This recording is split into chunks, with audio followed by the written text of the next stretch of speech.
I want to say before I get this video started that it is sponsored by ExpressVPN. Now, we've all heard those troubling stories about people trying to send data over an unencrypted internet connection thinking that everything's going to be perfectly fine, but nowadays when you have your phone, computer, or tablet connected to an internet network that is unencrypted, you run the risk of a nerd trying to steal your information and selling it to someone who's desperate to have it. But with a VPN, you have that secure tunnel between your device and the internet so that no nerd can actually steal any information from you. But you wouldn't have to worry about that because ExpressVPN puts in dedicated time into protecting you from people out there who are desperate to steal your information, because they're rerouting 100% of your network traffic through their secure encrypted servers. And if you're somebody who doesn't like dealing with advertisers from various websites, ExpressVPN masks your device's unique IP address, making it much more difficult for big tech and other advertisers to match your activity back to you and collect your data. And for all you people out there that are on Netflix and you want to watch something, but it's region specific, ExpressVPN gives you unrestricted access to all parts of the internet. So I know you anime lovers are going to go on Netflix and enjoy the latest episode over whatever it is you have a poster of. So if you enjoy all that and making sure your internet is secure, click the link in my description so that you can get your first 3 months for free.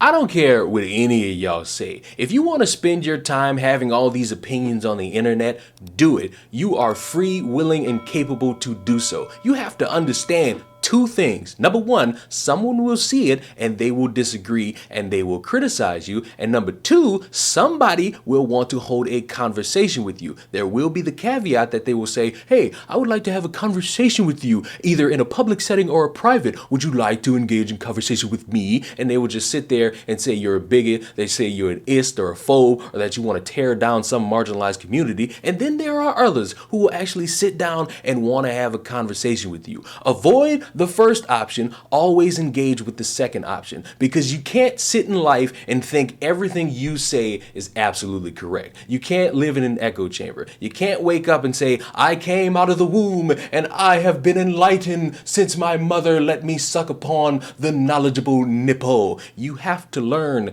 as you grow. You have to hold conversations. Yes, especially with people who disagree with you. Yes, it can be annoying. Yes, it can be tedious. But at the end of the day, you will learn something, whether you liked it or not. You will learn something about the person or the group or the idea. And it's always a good thing to learn so that you can carry that into the next conversation. But you have people who want to go above and beyond and say, we don't need to do all that. We must always be against people who think differently from us. We must always find a way to make something a problem because somebody over there doesn't agree with the 5 people over here. And I want to read something to you all, and let's play Guess the Stupidity. I'm going to read this to you and I want you to guess the stupidity. Now keep in mind, this is from somebody who is a college professor. So they're a grown adult who's been on the earth for a while. So they should have some common sense, right? Well, so here's what I think about free speech on campus. Although I do not advocate violating federal and state criminal codes, I think it is far more admirable to kill a racist,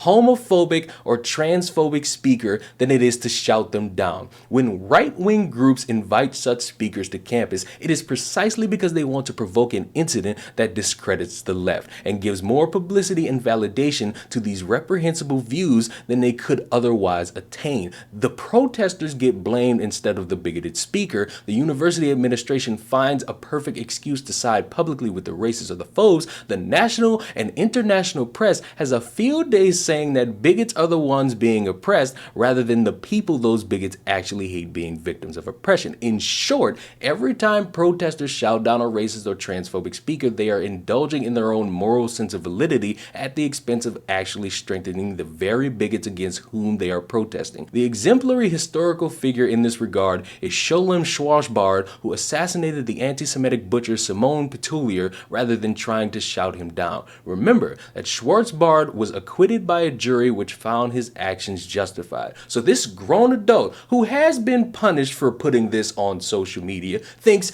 not to hold conversation with people who disagree, but to slaughter them. Because in his mind, you can't negotiate with somebody who has a different viewpoint than you. You can't speak to them, you can't reason with them, you can't even understand them. Just take them out, because that's a perfectly fine idea to do. And these points that he brings up about how, oh, they're going to use this to prove their message true, right, because they're coming to the campus. Let's, for example, say a Matt Walsh. Say Matt Walsh goes to some random college and people find out. And instead of challenging Matt Walsh on whatever idea he brings up, you instead get like 30 people and just start shouting. You throw things. You think everything you're doing is a great idea. Meanwhile, it's doing nothing but embarrassing you and the group of people you want to be aligned with that you claim is marginalized or needs protection or should be shielded away from somebody like Matt Walsh. Say Ben Shapiro, say Candace Owens. They go to all these places and they say, hey, we want to speak to people, and then a crowd of people just throws things at them. Do you think that's helping anybody on your side of the political spectrum or the conversation? No, it's making you look very, very stupid and emotionally different than everybody else, because you're spending too much time shouting and demanding that people hear you when you're not using your ear to listen to someone else. Just boring. Well, you can bore your way out of here if you want.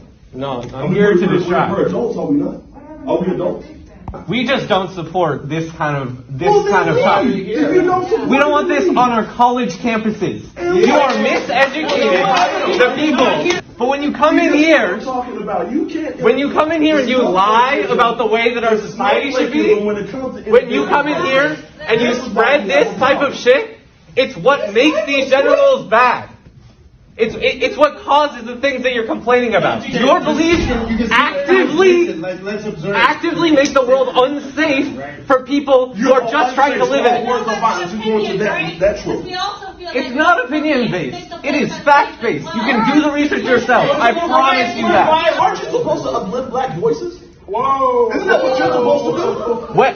Wait, hold on. We all. I ain't got nothing to say. No, you want to play the game? Let's play the game, baby. Let's play the game. I'm not here to play the game. I'm here to disrupt. You gotta understand that. Are you not trying to shut down my voice? That's the point of me being here. Supposed to uplift black voices. Suppression of your political opposition. Are you supposed to uplift black voices? Let me hear. Not in every situation. And this idea that national and international media is going to side with these right-wingers is absolutely not true, because I can put pictures up of people on the screen who have dedicated months, if not years, to talking down upon right-wingers on a daily basis every single chance that they get. So I don't really see how you're going to say the news or the media is going to side with these people. And here's my last point, because this made me actually sit back and think. You are somebody who clearly disagrees with right-wing talking points. Perfectly fine. You should be able to come with your left-leaning, centrist, upper corner, down the street ideologies and actually present them and talk them in a reasonable manner. And if you can't, you need to move aside so somebody else can. And if your idea is to say, no, not gonna do that, it should be something to think about to take somebody's life, wouldn't that same process mean the exact same for the right-wingers if they disagreed with you? What's to say a group of right-wingers actually say, you know what? I'm not going to listen to anybody on the left. I'm just going to start bringing a hatchet with me and slicing and dicing everybody who I think supports LGBTQ. Don't you think that's dumb? What's that? You do? Congratulations on joining me on the island of consistency. It is odd, this game people want to play until they have to realize they're going to be someone who is a major chess piece in what people decide to do. This professor and anybody who thinks like this professor plays a dangerous game, because if the shoe is on the other foot, you're not going to know how to tie it. And for anyone who wants to have a conversation about the recent shooting that took place, I would just like to point out, again, there are people protesting in Tennessee that are for some reason holding up 7 fingers to mention 7 victims when my math showed that there were only 6, and the growing speculation is that they're trying to say that the shooter is also a victim, which I think is absolutely stupid. But lo and behold, people with their ideas always want to be right. They don't ever want to be challenged. They don't ever want to be talked to. They always want to have everybody listen to them, and they will never listen to anyone else. So at the end of the day, people like this professor play a sad game for trying to get people to understand them, because no one's going to listen to somebody who always wants to scream, cry, and complain when they don't get their way. Subscribe to the channel. I will see y'all in the next one. Goodbye.